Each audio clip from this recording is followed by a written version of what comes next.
평화의 집짓기 12가지 이야기. 평화는 엄마다. 우리 인간 존재들은 핵무기보다 수천 배나 강한 영적 에너지를 갖고 있다. 4가지 성스러운 피부색을 가진 우리 인류는 평화의 관점에서 한 가족으로 우뚝 서야 한다. 우리는 핵무기뿐 아니라 전쟁을 일으키는 무기들을 제거해야 한다. 평화를 추구하는 지도자를 길러내야 한다. 세상의 종교들을 하나로 묶어 평화가 세상을 지배할 수 있도록 강한 영적인 힘을 키워야 한다. 우리 인간 존재들은 핵무기보다 수천 배나 강한 영적 에너지를 갖고 있다. 레온 셰난도어, 이로쿼의 족. 신약 성경에 보면 예수님은 원수를 사랑하라고 가르칩니다. 십자가에 못 박혀 죽으시면서도 저항하지 않았던 이러한 가르침은 로마의 박해를 받으면서도 평화적 저항으로 일관했던 초기 기독교인들의 한결같은 원칙입니다. 어떠한 형태의 폭력을 거부하고 평화를 위해서 모든 노력을 기울인다는 견해로서 절대 평화론 혹은 평화주의라고 불립니다. 국가나 다른 나라의 침략을 받더라도 군사적 수단으로 방어해서는 안 된다는 태도를 보입니다. 이런 절대 평화론은 중세에 이르러 급진적인 개혁파, 그리고 근대에 와서는 평화교회나 퀘이커파 등 소수의 개혁적인 교회에 계승되었으며, 오늘날에는 마릴 성도나 여호와의 증인 등 일부 교회에서 따르고 있습니다. 군대 징집 거부 혹은 각종 군사훈련을 거부하여 사회적인 문제가 되었고, 오늘날은 이러한 경우 양심수로 분류되고 있습니다. 이러한 비폭력 운동은 인도에서 영국의 제국주의에 대항하여 평화적 시위를 통해 저항 운동을 일으켰던 마하트마 간디, 일제하에서 대한 독립운동 만세운동을 통해 무력 통치에서 문민 통치를 이끌어낸 3.1운동, 미국에서 평화적 민권운동을 이끌었던 마틴 루터킹 목사, 그리고 수십 년간 남아프리카 공화국의 인종차별에 비폭력 저항운동을 이끌어 마침내 선거를 통해 인종차별 제도를 종식시킨 넬슨 만델라, 대한민국에서 수천만 명의 사람들이 평화적 시위와 촛불을 들고 정권을 바꾼 촛불혁명 등을 들 수 있습니다. 오늘날 러시아의 우크라이나 침략 전쟁에 반대하는 반전 평화운동가들이 전쟁 반대를 외치며 백악관이 있는 워싱턴이나 프랑스 파리, 영국의 런던, 혹은 심지어 전쟁을 일으킨 러시아의 모스크바 등지에서 시위를 하며 평화가 인류가 살 길이라고 주장하지만, 한두 세대 이전만 해도 전쟁 반대란 안식년을 준수하는 종교와 소수의 사람들만이 이상적인 주장이라고 여겨졌고, 전쟁 대비를 위한 군대 징집과 군사훈련에 반대하면 감옥에 갈 수밖에 없었습니다. 과거에 비해 평화의 시대가 조금 앞당겨진 것 같으나 세상에는 여전히 갈등과 테러, 그리고 전쟁으로 고통받고 죽어가는 수백만 명, 수천만 명의 사람들이 있으니 우리 시대를 평화의 시대로 만들려면 어떻게 해야 할까요? 평화는 엄마다 라는 시 한 편을 들려드리겠습니다. 평화는 엄마다. 우리를 품어주고 먹여주고 살려준다. 우리에게 입을 옷을 주고 따뜻한 집을 준다. 평화는 엄마다. 우리에게 삶의 기쁨을 준다. 우리를 보듬고 젖을 먹여준다. 평화는 엄마다. 우리가 힘들 때 기대고 싶은 무릎이고, 우리가 울고 싶을 때도 생각나는 이름이다. 평화는 엄마다. 외로울 때 항상 생각나는 엄마. 죽고 싶을 때 떠오르는 얼굴. 평화는 엄마다. 내 삶의 탯줄이고 내 삶의 희망이다. 평화는 세상을 시끄럽게 하고 사람을 울리는 소리가 아니라 세상을 평안하게 하며 사람들을 행복하게 하는 메아리입니다. 그러기에 평화에 대한 많은 이야기를 세상에 널리 알려야 합니다. 인류가 맺은 세계 최초의 평화협정은 누가 언제 맺었을까요? 세계 최초의 평화주의자는 누구였나요? 한반도에서 전쟁이 아닌 마음을 얻어 나라를 거저받은 이야기, 그리고 핵전쟁의 위기를 극복한 이야기를 하나씩 들려줍니다. 평화의 집짓기 12가지 이야기, 세계 최초의 평화협정. 인류의 역사를 살펴보면 약육강식이 지배하는 현실 속에서 힘이 센 나라는 이웃의 나라를 침범하여 굴복시키려 했다. 1875년 일본의 신식 전함 운요호가 강화도를 침입하여 인천 영종도에 상륙하여 약탈과 강간을 자행한 후 1876년 강화도 수호 조약을 통하여 조선의 해양을 측량하고 영사재판권과 상호 무관세를 통하여 막대한 이권을 가져갔다. 힘이 팽팽히 맞서거나 대내외에 다른 요인이 발생하는 경우 서로 합의를 함으로써 상대적으로 평화로운 시대를 맞이하는 경우도 있었다. 고려시대 서희와 거란의 소손령이 맺은 협정은 강동 6주를 고려가 거란으로부터 받고 대신 거란과의 전쟁을 외교로 이긴 역사적인 협정이다. 5천년 전에 동아시아에서 군림하던 고조선이 접경의 여러 나라와 협정을 맺었을 것이라 생각되지만 역사적인 기록이 전해오지 않아 아쉽다. 지금까지 기록에 나타난 세계 최초의 평화조약은 기원전 1274년경 맺어진 히타이트 이집트 조약이다. 이 조약문은 이집트 카르나크 신전 벽면, 람세스 2세의 장례를 위해 건설된 라메세움 신전 벽, 아부신벨 신전에 새겨져 있고 거기서 수천 킬로미터 떨어진 옛 히타이트의 수도 하투사이 유적지에서 발굴된 점토판에서도 볼 수 있다. 람세스 2세는 이집트 제19왕조의 황금기뿐 아니라 이집트 자체를 상징하는 인물로 이집트 역사상 가장 위대하고 강력한 파라오 중 한 명이다. 점토 조약문은 세계 최초로 양측이 대등한 관계에서 맺은 평화조약이라는 중요성 때문에 현재 국제연합본부에 복제본이 전시되고 있다. 이집트 조약문은 이집트 고유의 신성 문자로 적혀 있고 히타이트 조약문은 쐐기 문자로 적혀 있다. 이집트 조약문에는 파라오를 찬양하는 전문이 있으며 람세스는 왕, 하투실리스는 왕자로 차등을 두었다. 본문의 표현이 조금 다르지만 본질적인 내용은 차이가 없다. 이제부터 영원토록 평화와 우정이 함께할 것이다. 이 협약에 따라 이집트의 위대한 왕과 하티의 위대한 왕자는 이제부터 서로를 적대시하지 않을 것을 신들께 맹세한다.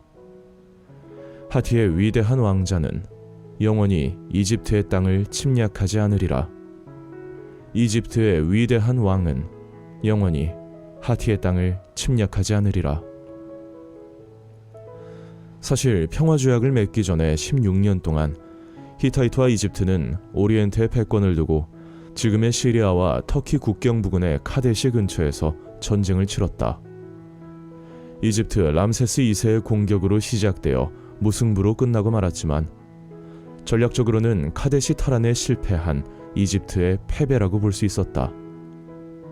2년 후 숙부의 쿠데타로 이집트로 망명을 해온 히타이트 무르실리스 3세를 앞세워 이집트가 전쟁을 일으키자 히타이트 왕국은 신흥 강대국으로 부상한 아시리아의 위협도 있어서 이집트와의 평화조약 체결을 제안하였다. 아시리아의 공격으로 인해 히타이트가 붕괴되면 이집트도 위험하게 되므로 그 제안을 기꺼이 수용하였다. 양국 간에는 상호 불가침 원칙과 기존의 양국 국경선을 인정하는 원칙을 확인하여 쌍무적인 방위 동맹이 맺어졌다. 만약 어떤 적이 이집트의 위대한 왕 라메스 메리아멘의 땅을 침범한다면 그의 요청에 부응하여 하티의 위대한 왕자는 그 적을 공격할 것이다. 만약 어떤 적이 하티의 위대한 왕자의 땅을 침범한다면 이집트의 위대한 왕 라메스 메리아멘은 그 적을 공격할 것이다. 두 국가의 중요 인물이나 도시가 배반하여 상대국의 망명 또는 투항할 경우 양국은 이를 받아들이지 말아야 하며 상대국에서 도망쳐온 인물은 곧바로 돌려보내야 한다는 조항이 나온다. 그리고 이집트와 히타이트 땅에 존재하는 수천의 신들에게 맹세하는 문구가 히타이트본에 다음과 같이 나온다. 히타이트 왕 하투실리스의 아들은 아버지를 이어 왕위에 오를 것이다. 만약 그에 반대하는 무리가 있다면 이집트의 왕 람세스는 그들을 징벌하고자 보병대와 기병대를 보낼 것이다. 쿠데타로 왕위를 찬탈한 히타이트 왕 하투실리스는 정통성 논란에서 자유롭지 못했기 때문에 평화조약을 통해 국가의 안위와 개인의 안전을 보장받고자 하였다. 동시에 망명자는 본국으로 송환한다는 조항을 두어 이집트에 망명한 무르실리스를 손 아래 넣고자 하였다. 람세스는 평화조약을 자신의 우상화에 활용하였고 무르실리스의 송환을 끝까지 거부하면서도 하투실리스가 무사히 권력을 승계할 수 있는 버팀목이 되어주었다.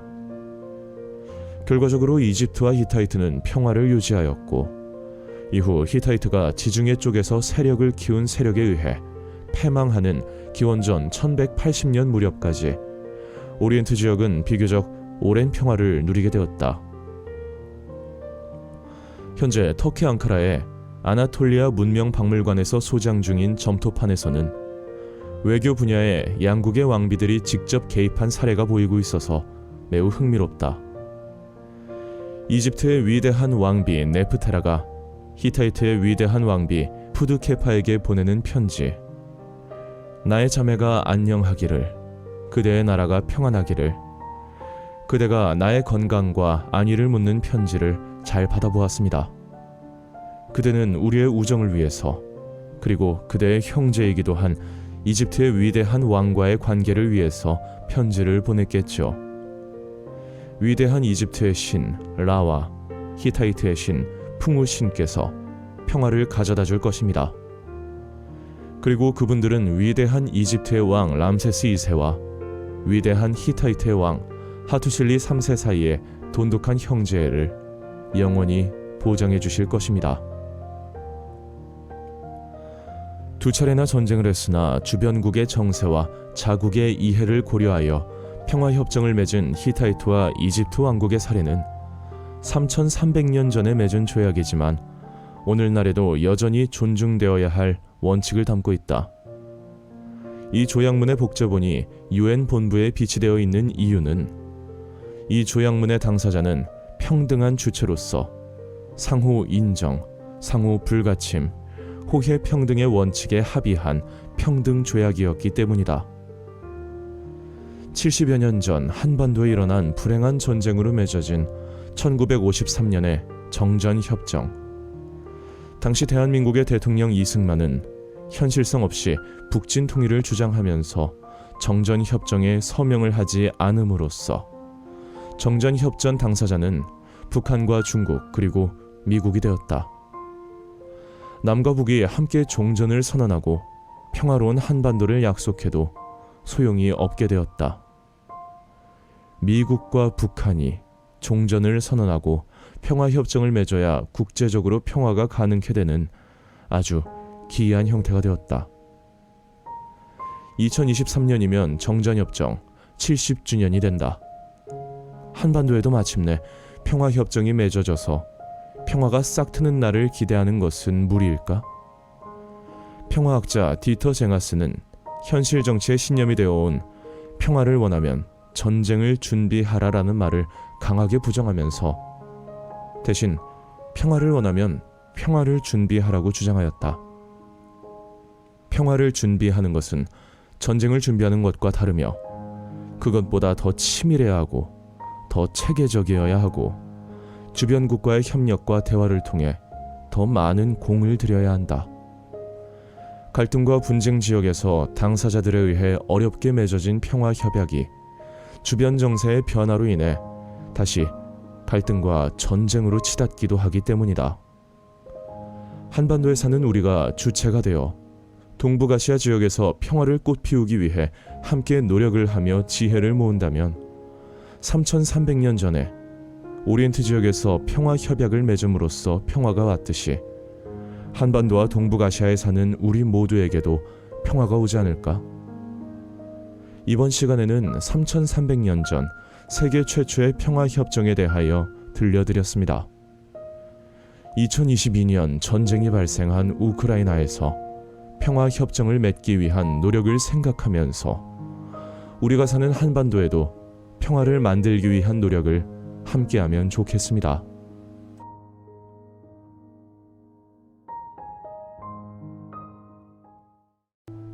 평화의 집짓기 12가지 이야기. 세계 최초의 평화주의자는 누구인가? 전쟁에 반대하는 주장은 사실 오랜 역사의 발자취를 갖고 있다. 중국 춘추시대 말기에서 전국시대 초기에는 제후국 간의 잦은 전쟁으로 도덕적 사회적으로 혼란이 극심했던 시기였다. 수많은 사상가들이 어떻게 하면 사회 질서를 바로잡고 이상적인 나라를 만들어갈 수 있는가에 대해 고민하며 새로운 주장을 펼쳤다. 이들 제자 백가 중에 공자, 맹자, 순자의 유가는 효제 인의 예를 바탕으로 정치를 해야 한다고 주장했고, 묵자를 창시자로 하는 묵가는 가족이나 신분 질서를 초월한 겸의 사상을 내세웠다. 상항, 한비자와 같은 법가는 법에 의한 통치와 군주 권력의 절대화를 통한 부국강병의 실현을 정치의 목적으로 삼았으며, 노자와 장자의 도가는 인위적인 정치와 인위적인 도덕을 반대하였으며, 농가는 지나친 정치적 격변과 혼탁한 세상에 반대하여 문명 생활을 부정하고 모든 사람들이 농사에 종사할 것을 주장하였다. 이들 중 묵자는 국가와 백성의 이익에 가치 기준을 두고 기득권의 착취, 사치와 방종을 비판하며 절용을 생활 신조로 삼아 이론과 실천을 철저하게 병행하였다. 춘추전국 시대에 묵가 학파가 창립된 후 수백 년 발전되어 유가와 상호 대립하는 또 다른 높은 산봉우리였다. 그러나 전제국가가 성립하면서 기반을 잃기 시작하여 지난 2000년 동안 거의 빛을 못 보다 오늘날 비로소 진정한 재평가를 받고 있다. 묵자는 동이족 문화의 땅이었던 산둥성 텅저우 시인 옛 노나라 땅 사람이라는 설이 학계 대다수 학자의 인정을 받고 있으며 현재 묵자 탄생비가 텅저우에 세워져 있다. 묵자는 수레를 만드는 기술자 가정에서 태어나 목공 기술과 수레 제작 기술을 전수받았다. 상당한 경지에 수학, 역학, 기계학 지식과 기능이 종합되어야 수레를 정교하게 만들 수 있다고 한다. 평민으로서 묵자는 사람들이 겪는 배고픔과 추위, 쉴 틈 없이 일해야 하는 고통을 목격하고 이를 해결하기 위해 자신이 직접 땅을 경작하고 옷을 만들어 백성을 구제하려 했다. 하지만 근본적인 해결책이 아닌 것을 알고 세상을 바꾸기 위해 지행합일, 절약을 강조하고 사치를 멀리하고 운명론과 등급제도를 거부하는 등 여러 주장을 하였다. 그 중에서 침략전쟁을 반대하는 주장이 바로 오늘날 평화운동가들의 반전평화주의와 맞닿아 있다.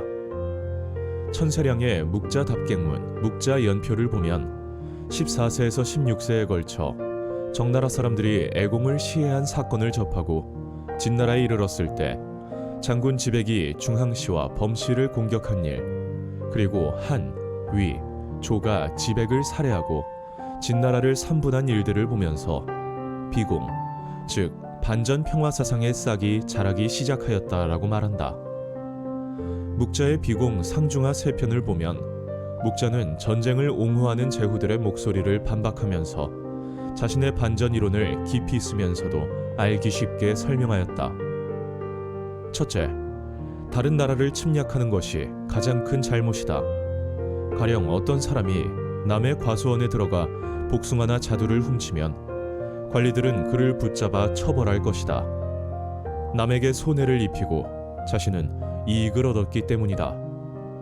남의 개나 닭, 돼지를 훔치는 사람의 잘못은 남의 복숭아나 자두를 훔친 것보다 더 크다. 왜냐하면 남을 해친 정도가 더 크기 때문이다. 남의 외양간에 들어가 소나 말을 훔치는 것은 그 죄가 더하다. 더구나 죄 없는 사람을 죽이고 옷도 빼앗고 창과 칼을 훔친 사람의 잘못은 이보다 더 심하다. 그러므로 오늘날 가장 큰 불의는 다른 나라를 침략하는 것이다.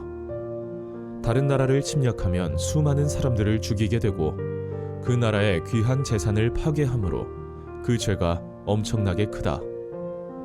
하지만 사람들은 남의 나라를 대규모로 공격하여 불의를 저지르는 것을 잘못임을 모르고 칭송하고 의롭다고 말한다.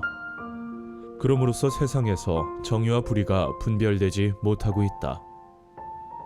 실제로 얼마나 많은 나라가 다른 나라를 침략하여 수없이 많은 사람들을 죽이고 그동안 일구어온 재산을 파괴하고 국토를 유린하였는가. 미국이 베트남, 이라크, 아프가니스탄을 침략한 사건들, 일본이 한반도, 중국과 동남아시아, 그리고 태평양을 침략한 사건은 아무리 평화를 위한 전쟁이라고 호도해도 정당화되지 않는다. 둘째, 전쟁을 하면 얻는 것보다 잃는 것이 더 많다.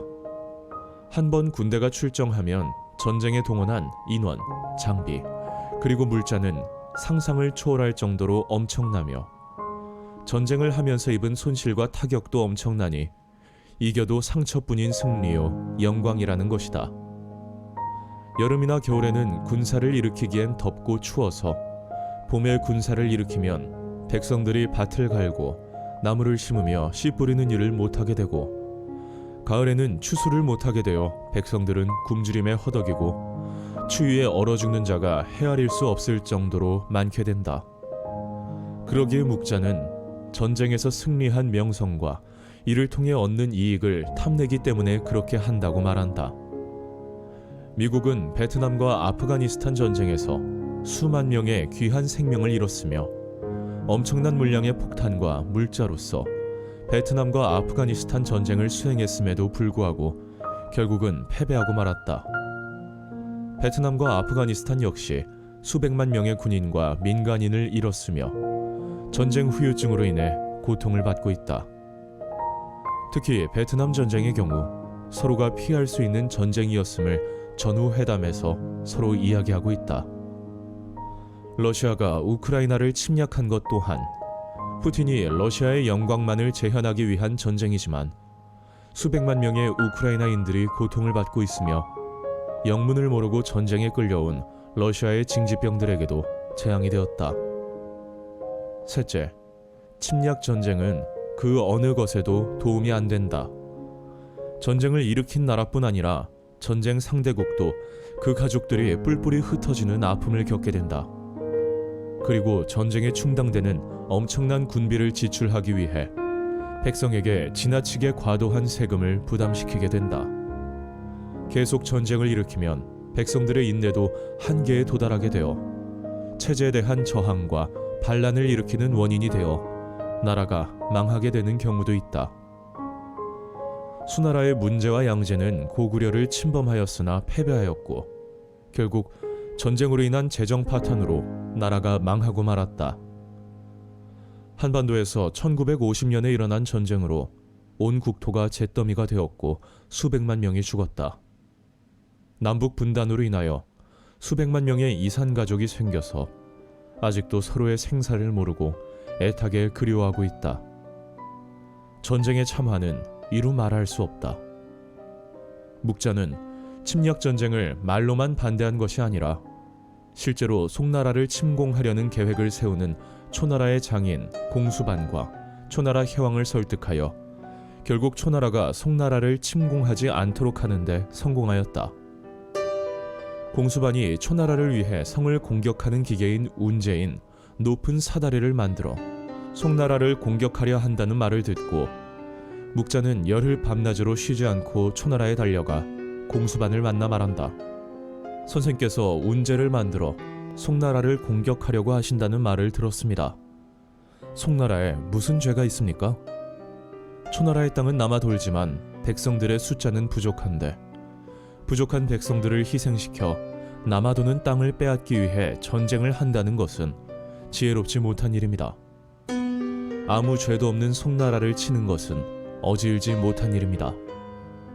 이 모든 것을 알면서도 간하지 않는 것은 충성스럽지 못하며 간하여 뜻을 이루지 못하는 것은 강직하다고 할 수 없습니다. 또한 의로움을 받들어 사람을 죽이지 않는다고 말하면서 많은 백성을 죽인다면 미루어 생각을 할 줄 아는 것이라 할 수 없습니다.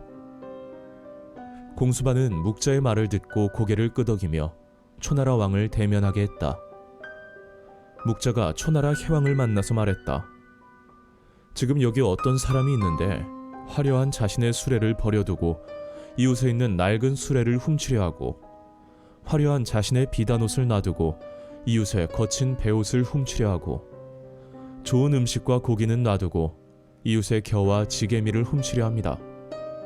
이 사람을 어떤 사람이라 하시겠습니까? 해왕이 말하였다. 그런 사람은 도둑질하는 버릇이 있는 사람이지요. 이에 묵자가 말하였다. 초나라는 사방이 5,000리이고 송나라는 사방이 500리이니 이는 마치 무늬가 새겨진 좋은 수레와 낡은 수레를 비교하는 것과 같습니다. 초나라에는 운몽이라는 호수가 있는데 그 근처에 물소와 외뿔소, 고라니, 사슴 같은 짐승들이 가득하고 장강과 한수에서는 물고기, 자라, 악어 등이 나와 백성들은 여유롭게 살고 있습니다. 그런데 송나라는 꿩이나 토끼, 여우 같은 것조차도 나오지 않는 나라이니 이는 마치 기장과 고기에 대해 겨와 지게미 같은 것입니다. 또한 초나라에는 좋은 목재가 나는데 송나라에는 긴 나무도 없으니 이는 마치 술을 놓은 비단과 짧고 거친 옷을 비교하는 것과 같습니다. 저는 초나라가 송나라를 공격하는 것은 도둑질하는 버릇이 있는 사람이 하는 일과 같은 것이라고 생각합니다. 제가 생각하기에는 왕께서 송나라를 치시면 반드시 손상시킬 뿐 얻는 게 없을 것입니다. 이에 왕이 말했다. 좋은 말이오. 하지만 공수반이 나를 위해 운제를 만들었으니 반드시 송나라를 빼앗을 것이오. 그러자 묵자는 다시 공수반을 만나러 갔다. 묵자가 허리띠를 풀어 성 모양을 만들고 나무 조각으로는 성을 방어하는 장치를 만들었다. 공수반이 성을 공격하는 기계를 써서 9번이나 공격을 시도했지만 묵자는 이를 다 막아내고도 여유가 있었다. 공수반이 굴복하여 말하길 나는 선생을 이길 방법을 알고 있지만 말하지 않겠습니다 하자 묵자 역시 나도 선생을 막을 수 있는 방법을 알고 있지만 말하지 않겠소 라고 말했다. 이 이야기를 듣고 초나라 왕이 그 까닭을 묻자 묵자가 말했다. 공수반의 뜻은 저를 죽이려는 것에 지나지 않습니다. 저를 죽이면 송나라는 막을 수 있는 능력이 없으니 곧 공격할 수 있습니다. 그러나 저의 제자들 300명이 이미 제가 만든 방어용 기계를 가지고 송나라 성 위에서 초나라의 공격을 기다리고 있으니 비록 저를 죽인다 해도 전멸시키진 못할 겁니다. 이 말을 듣고 초나라 왕이 좋소, 송나라를 공격하지 않겠소 라고 말했다. 묵자가 돌아가는 길에 송나라를 지나가는데 비가 내려 비를 피해서 마을로 들어가고자 했다. 그런데 문지기가 안으로 들여보내주지 않았다. 이에 묵자가 탄식하며 말했다. 신묘하게 일을 다스리는 사람에 대해서는 많은 사람들이 그 공을 모르고 드러내놓고 싸운 자에 대해서는 많은 사람들이 알아주는구나. 묵자는 전쟁을 막기 위해 동분서주하면서도 결코 자신을 드러내지 않은 겸양을 보였다. 그야말로 반전평화 이론가일 뿐 아니라 실천가로서 오늘날 노벨 평화상을 몇 개라도 받을 만한 평화사상가이고 평화운동가라고 말할 수 있다. 하지만 세상 사람들이 묵자의 이러한 노력을 잘 몰랐다. 차이위안 페이는 중국 윤리학사에서 묵자는 침략을 비판하였지만 방어를 비판하지 않았다고 묵자의 비공을 한마디로 정리하였다. 묵자는 15권 71편인데 이 중 수성과 방어를 소개한 것은 20편으로 성지 수비를 핵심으로 하는 방어 이론 체계로 모든 수성 전술을 포괄하고 있다. 평화는 침략 전쟁을 하지 않는 데서 온다네. 침략 전쟁을 하기는 쉬우나 그 피해는 상상이 안 되네. 평화주의자 묵자는 침략 전쟁을 막기 위해 열흘 밤낮으로 달려갔다네.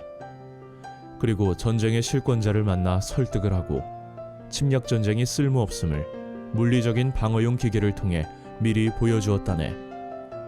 침략당할 나라에 방어용 기계를 설치하여 공격이 무모함을 보여주었다네. 전쟁의 무익과 침략의 쓸모없음을 설득하여 전쟁을 막았다네. 그러나 그 나라의 문지기조차 신묘한 일을 알아주지 못하였다네. 이번 시간에는 세계 최초의 반전 평화주의자 묵자에 대하여 살펴보았습니다. 우리는 전쟁으로 인하여 수백만 명이 죽고 수천만 명이 살던 삶의 보금자리가 파괴되고 전 국토가 잿더미가 되는 현실을 겪었습니다. 전쟁이 아닌 반전 평화의 목소리를 높여야 하는 이유를 다시 한번 새기면 좋겠습니다.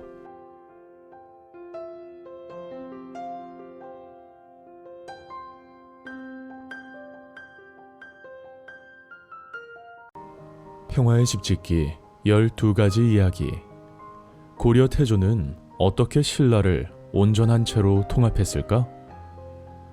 후삼국 시대, 신라는 국력이 쇠퇴하여 옛 백제 지역에는 견훤이 후백제를 세우고 개성 이북에는 궁예가 나라를 세웠다가 의심과 포악한 성격으로 국사를 망치게 되면서 덕망과 인품이 있고 무장으로 이름난 왕건이 신하들로부터 추대되어 고려를 건국하게 된다. 태조의 과제는 신라와 후백제를 정복하여 통합하는 것이었다. 손자병법은 적국을 온전한 채로 포섭하는 것이 최상이며 국토를 파괴하고 얻는 것은 차선이다 라고 말하였다. 태조 왕건은 손자병법을 따라 신라를 온전한 채로 포섭하는 최상의 방법을 따랐다. 고대로 내려오는 병법서에는 육도, 삼약, 손자병법, 오자병법 등 무경칠서라는 병법서가 있으나 손자병법만큼 오랫동안 많이 읽히고 후세에 영향을 준 병법서는 없다고 해도 과언이 아니다.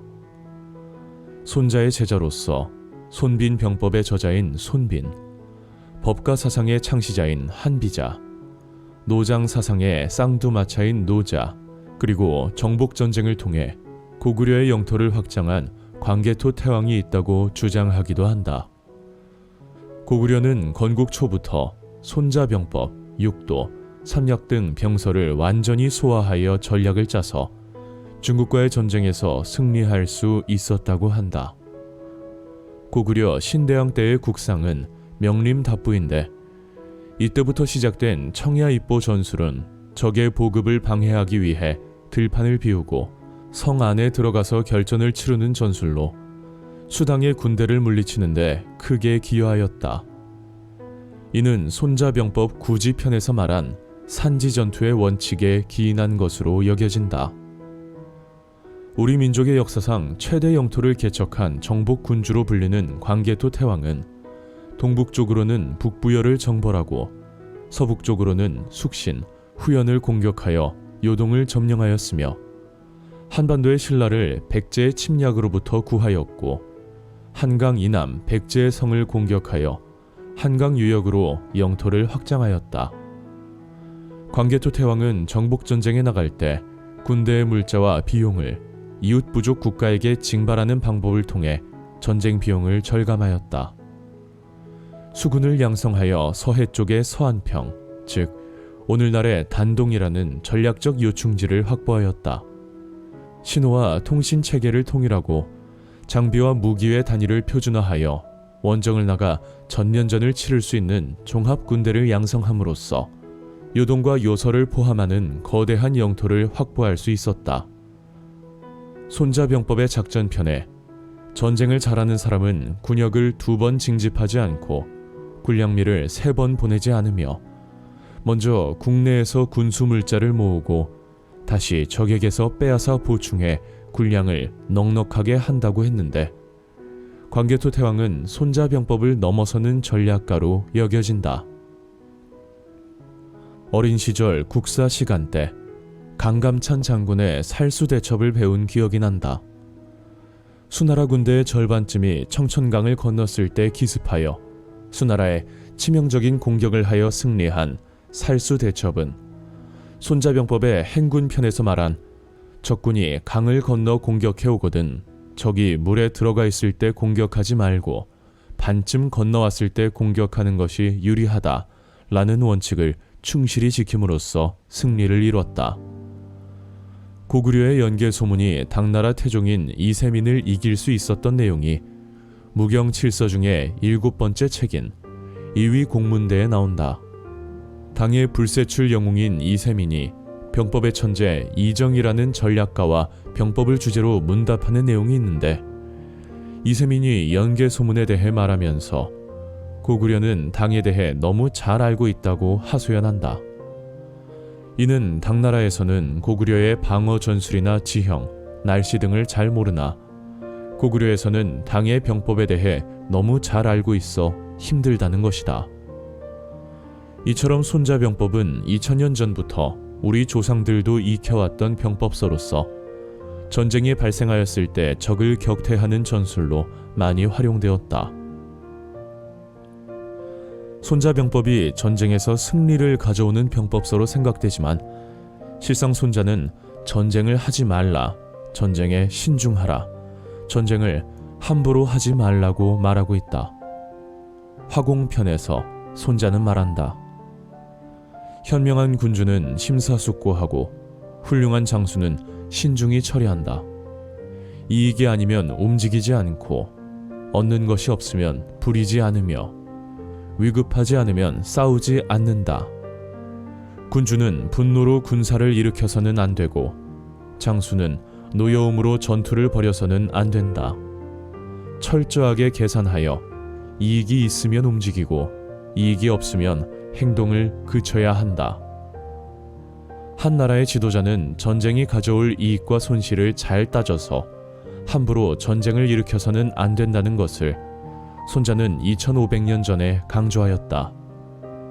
그러기에 손자병법의 시작은 다음과 같다. 전쟁은 나라의 큰일이다. 인민의 생사와 국가의 존망이 결정되니 깊이 살피지 않으면 안 된다. 왕건 역시 손자병법을 철저히 익히고 실천하였다고 여겨진다.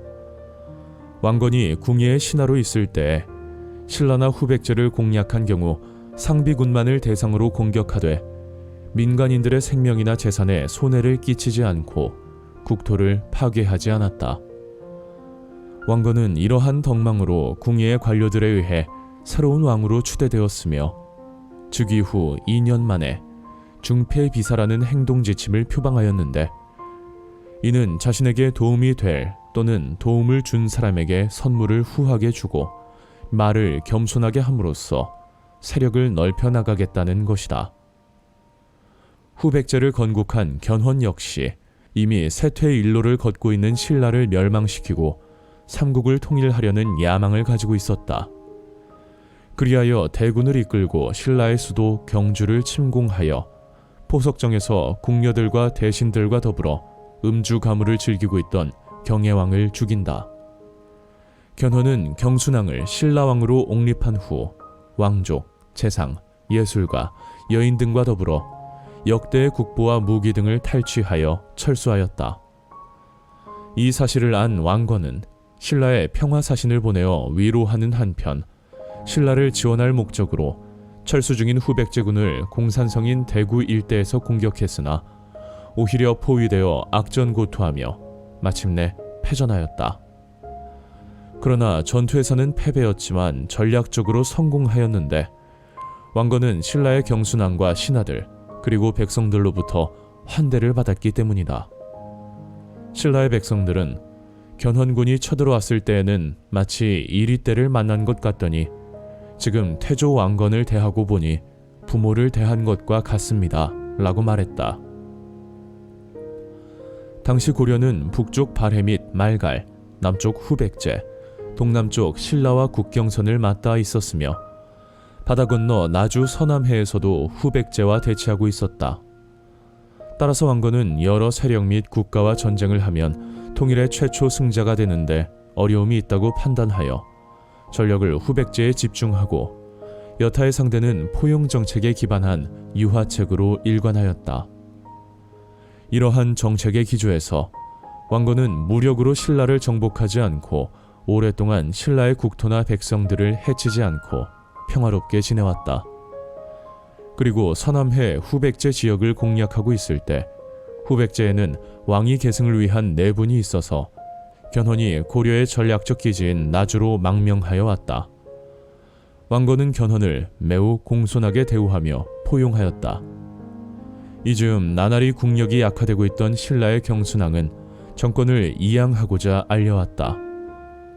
935년 11월 신라의 경순왕을 비롯한 신하들을 신분에 따라 명예와 재산을 분배하여 줌으로써 신라의 국토와 백성 모두를 온전하게 피 한 방울 흘리지 않고 포섭하였다.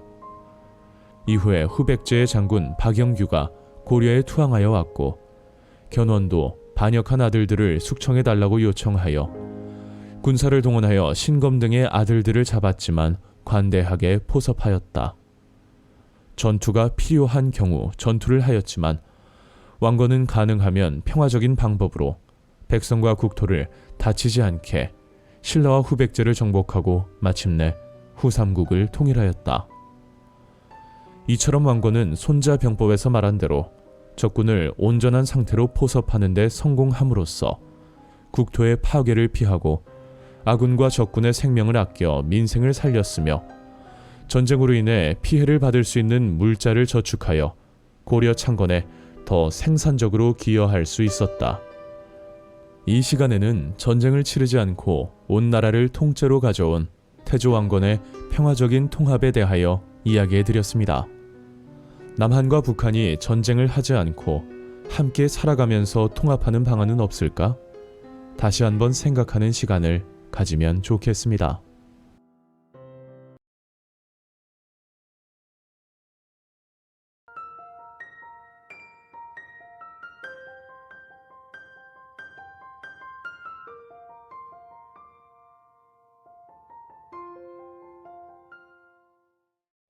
평화의 집짓기 12가지 이야기. 핵전쟁의 위기를 극복하여 인류를 멸망에서 구출하다.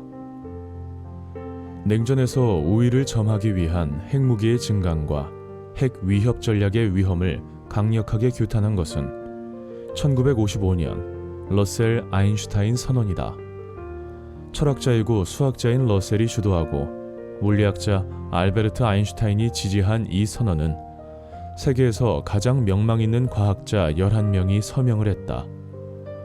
우리는 이 자리에서 이런저런 국가나 대륙 또는 신념에 얽매이는 구성원이 아니라 지속적인 존립이 의심되고 있는 인류라는 종의 일원으로서 말하고자 한다. 최고의 권위자들이 하나같이 수소폭탄을 사용하는 전쟁이 한 번만 나도 인류는 종말을 맞을 가능성이 높다고 말한다. 그 순간에 곧바로 죽는 사람은 많지 않겠지만 대부분은 질병으로 서서히 고통을 겪으면서 죽어갈 것이다. 우리는 인류의 종말을 초래할 것인가? 아니면 전쟁을 폐기할 것인가? 라고 물으면서 다음과 같은 결론을 제시했다. 우리는 인간 대 인간으로 호소한다. 여러분의 인간다움만 기억하고 나머지는 모두 잊어라. 그럴 수 있다면 새로운 낙원으로 향하는 길이 열릴 것이다. 그럴 수 없다면 인류가 멸종될 위험이 여러분에게 다가올 것이다. 이러한 경고에도 불구하고 1962년 10월 27일은 운명의 날 시계가 0시 1분 전까지 갔던 순간이다. 소련의 쿠바 미사일 기지 건설로 인해 미국과 소련이 1962년 10월 16일부터 28일까지 대립한 군사 위기인 이 사건은 냉전 중 초강대국 미국과 소련의 세기적인 대립 사건이자 냉전의 절정이라고도 평가되며 군사 강대국 사이에 벌어진 전면적인 핵 대결의 유일한 사례 연구이며 핵전쟁을 피한 훌륭한 사례로 기록된다. 쿠바 정부의 국가평의회 의장 피델 카스트로는 1959년 쿠바 혁명 성공 이후 유나이티드 후르츠로 대표되던 여러 서방계 자본을 추방하고 토지를 국유화하는 등 미국이 중남미에 다져놓은 정책적 기반을 흔들었다. 미국의 케네디 정부는 CIA를 통해 피델 카스트로 제거를 시도했고 피그만 침공을 진행하는 등 쿠바에 대한 물리적, 경제적 압박을 계속하였다. 쿠바 정부는 피그만 침공을 성공적으로 막아냈지만 세계 최강국 미국의 앞마당에서 미국을 혼자서 이기는 것은 불가능하다고 생각하고 소련에 협력을 요청했다. 소련의 흐르시오프는 서방 압박용으로 시도했던 1961년 베를린 위기와 장벽 설치가 오히려 서방 국가들을 단합시키는 결과만 가져와 실망하고 있던 차에 피그만 침공과 더불어 카리브해의 긴장이 강화되자 쿠바의 전략적 가치에 주목하였고 이데올로기적 목적과 공산주의 확산이란 세계적 목표를 바탕으로 쿠바를 지원해야 한다고 판단하였다. 당시 소련 지도부는 미국의 쿠바 침공이 임박하였다고 여겼다. 거기에 소련 지도부, 엘리트, 일반 시민들 사이에선 카스트로와 체게바라를 비롯한 쿠바 혁명가들에 대한 지지와 기대가 높아지고 있었고 이들 제3세계 혁명가들을 도와야 한다는 사회적 압력까지 있었다.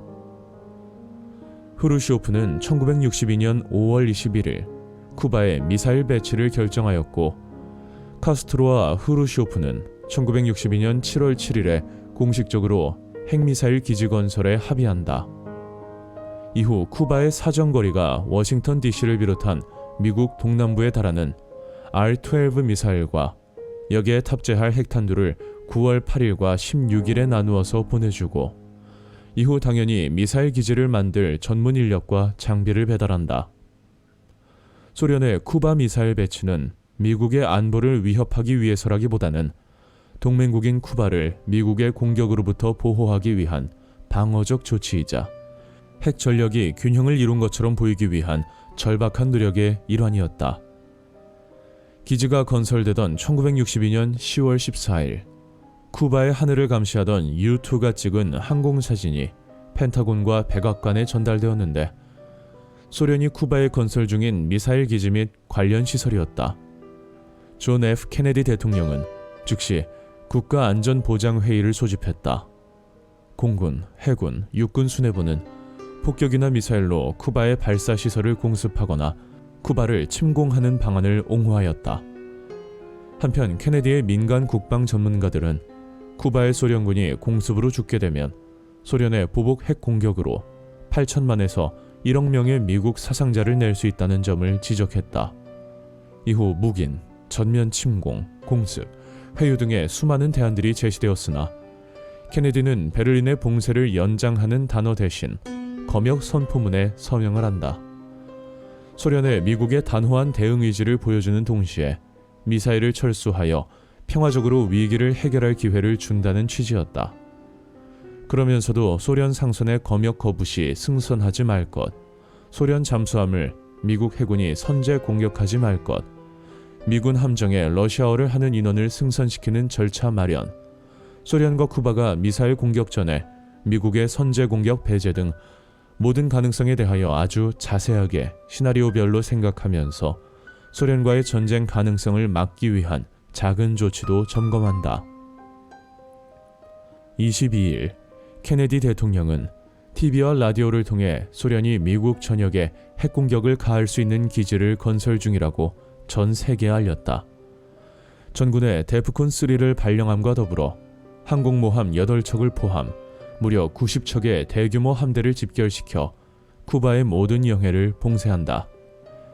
케네디 대통령은 카리브해로 미사일 기지 건설 자재를 싣고 오는 모든 선박에 대한 강제 수색 명령을 내리고 이를 거부할 시 격침시키라는 초강수를 둔다. 미 공군은 플로리다 공군기지에 140대였던 전투기를 511대로 40기의 공중급유기를 파견해서 증강시켰으며 중앙방공사령부는 520여 기의 추가 항공기를 언제든지 출격시키게끔 하기도 했다. 흐루시오프는 미국의 쿠바 봉쇄를 공해상 항행의 자유를 제한하는 국제법 위반이자 해적 행위라고 강하게 비난하며 미사일 부품과 기술자를 태운 자국 선박에게 미국의 해상 봉쇄를 뚫고 핵 잠수함 6척의 호위하에 쿠바로 강행 진입하라는 명령을 내린다. 이에 미군은 P3 대잠 초계기와 순양함을 급파했고 동시에 즉시 보유한 모든 핵전력의 비상대기 명령을 하달, 주요 전략폭격기에 핵탄두 탑재 준비를 마쳤으며 탄도미사일들은 발사 준비 절차에 돌입했다. 바르샤바 조약기구와 나토에 서로 비상이 걸리고 동독과 서독은 물론이며 소련과 미국의 군사력이 맞닿는 모든 곳에서 위험한 분위기가 피어올랐다. 그야말로 하루라도 더 버틸 수 있을까 싶은 상황. 모든 인류가 두려워했던 제3차 세계대전이 바로 눈앞에 다가온 순간이었다. 대통령 집무실에 케네디가 설치한 녹음 테이프에 의하면 케네디는 봉쇄 조치가 가져올 수 있는 핵전쟁의 가능성을 믿지 않지만 그에 대비하여 방사능으로부터 국민을 보호할 수 있는 조치에 관심을 지니고 있었다. 10월 25일 유엔 안전보장이사회가 소집되었다.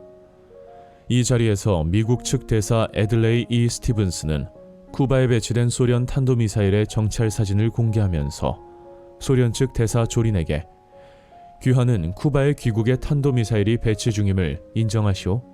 통역 기다릴 것 없이 예 아니오로 대답하시오 라고 강하게 몰아붙였다. 이에 조린은 여기는 미국 법정이 아니오. 검사가 범죄자를 치조하는 듯한 질문에는 답하지 않겠소 라고 응수했다. 10월 26일 흐루시오프는 케네디에게 친서를 보낸다. 평화는 모두에게 필요합니다. 이성을 잃지 않았다면 자본주의자와 하물며 자신의 생명뿐만 아니라 무엇보다 인민의 생명을 소중하게 여길 줄 아는 공산주의자 모두에게 평화가 필요합니다. 흐루시오프는 케네디에게 터키에서 미사일을 제거한다면 자신들도 쿠바에서 미사일을 제거하겠다고 제안했으며 미국과 소련이 유엔 안보리에 터키와 쿠바 양국의 국경과 주권의 보전을 존중하겠다고 약속할 것을 제안했다. 10월 27일 로버트 케네디와 아나폴리 도브리닌이 만나 쿠바를 침공하지 않겠다는 것과 터키의 미사일 철수를 쿠바에서의 미사일 철수와 교환하자고 합의했다. 10월 26일에서 27일을 거치는 새벽, 카스트로는 아바나의 소련 대사관에게 가서 앞으로 24시간, 늦어도 72시간 내로 미국의 공습이 임박했다고 흐루쇼프에게 알렸다. 그리고 미국이 침공하는 즉시 소련이 미국을 향해 핵공격을 감행해 줄 것을 요청했다. 미국에는 흐루쇼프의 두 번째 그리고 공개적인 메시지가 도착했다. 내용은 터키의 미국 미사일 기지도 철수할 것. 국가안보회의 참석자들은 터키의 주피터 미사일 따위는 아무래도 상관없지만 그것이 공개적 메시지인 이상 흐루쇼프의 제안을 거부해야 한다고 주장했다. 공개적인 거래는 나토 동맹국들의 걷잡을 수 없는 반발을 초래할 것이며 미국의 협상력을 약화시키고 굴복으로 비춰 여론의 질타를 받을 것이었기 때문이다. 미 합동참모회의 구성원들은 흐루쇼프가 비밀 전문을 보내면 될 것을 공연히 공개 메시지로 보내서 이를 망치고 있다고 분통을 터뜨렸다. 마침내 소련 시각 28일, 미국 시각 27일 오후 미국의 U-2 정찰기가 소련 영공을 침범, 양측 전투기들이 핵무기를 탑재하고 날아올라 대치하는 초유의 사태가 일어났다. 흐루쇼프는 케네디에게 터키에 배치한 미국의 중거리 탄도탄의 철수를 조건으로 쿠바에 미사일을 설치하지 않겠다는 라디오 방송을 했다. 그러나 미국은 이것이 공식 루트가 아닌 라디오 방송을 통해 전달되었다는 점에서 언론 플레이로 의심했고 또 동맹국 터키의 안전보장 문제 때문에 결단을 내리지 못했기 때문에 일단 그 제안을 거부한다. 후르쇼프는 10월 28일을 기하여 선단에 회항 명령을 내리고 쿠바의 미사일을 철수시키겠다고 공식 발표했다. 그렇게 쿠바 미사일 위기는 종결되었다. 만약 소련과 미국이 핵전쟁을 일으켰다면 미국의 핵폭탄은 소련의 주요 도시들과 소련의 동맹인 중국, 쿠바, 북한, 동유럽의 도시들을 잿더미로 만들었을 것이고 소련의 핵폭탄 역시 미국의 주요 도시들, 서유럽 도시들, 일본과 한국의 주요 도시를 잿더미로 만들어서 지구는 생지옥이 되어 문명 이전으로 돌아갔을지 모른다. 어쩌면 수억에 달하는 지구촌 인구가 사라졌을 것이고 오늘날 필자는 이 글을 쓸 수 없을 것이리라. 쿠바 미사일 위기 13일 동안 케네디는 합동참모회의 지도자들, 국무부와 국방부, 로버트 케네디 법무장관 등 지도자들이 쿠바를 공습하거나 침공하라는 끈질기고 호전적인 조언과 압박에 대해 거의 혼자서 맞서며 자신의 입장을 굽히지 않았다. 그리고 쿠바 주변 공해의 기뢰 부설, 검역 발표와 동시 전쟁 선포, 항로를 돌린 소련 선박 나포, 단속반의 승선을 거부하는 경우 교전 감수, 소련 잠수함을 공격해서 검역을 강행, 미군 정찰기를 무장시켜 쿠바군의 대공 사격에 대해 응사, U-2기가 격추되면 SAM 기지 즉각 폭파와 같은 도발 가능성이 있는 대책을 계속 회피하거나 보류하거나 적어도 그 타당성에 의문을 제기하면서 핵전쟁으로 귀결될 수 있었던 쿠바 미사일 위기를 해결했다. 하지만 미사일 위기가 해결된 후에 케네디는 카스트로를 제거하려는 활동을 지원했다. 독일의 철학자 임마누엘 칸트는 말한다. 이 세상에서 그 어떤 것도 선한 의지만큼 무조건적으로 선하다고 불릴 만한 것이 없습니다. 세상의 평화는 선한 의지를 가진 선한 사람들에 의해 만들어지며 생존의 위기에서는 누구나 선한 의지를 가지게 된다. 쿠바의 위기는 핵전쟁을 피하려는 케네디와 후르쇼프 그리고 중간에서 다리를 놓은 선한 의지에 의해 해결된 것은 아닐까? 국가 지도자의 의지와 생각은 한 나라뿐 아니라 세상을 전쟁의 참화로 몰아넣기도 하고 평화로운 세상으로 만들기도 한다. 그런데 반드시 생존해야 하는 급박한 환경이 아닐지라도 평화를 유지하려는 노력은 평화에 대한 높은 의식을 가지고 있을 때에야 가능하지 않을까? 이 시간에는 쿠바의 미사일 설치로 인하여 발생할 수 있었던 핵전쟁을 방지한 이야기를 들려주었습니다. 오늘날에도 핵전쟁의 가능성이 없지 않아 있지만 세상의 평화는 선한 의지를 가진 선한 사람에 의해 만들어진다는 칸트의 말을 생각하면서 나 자신이 선한 사람이 되려는 각오를 하면 좋겠습니다.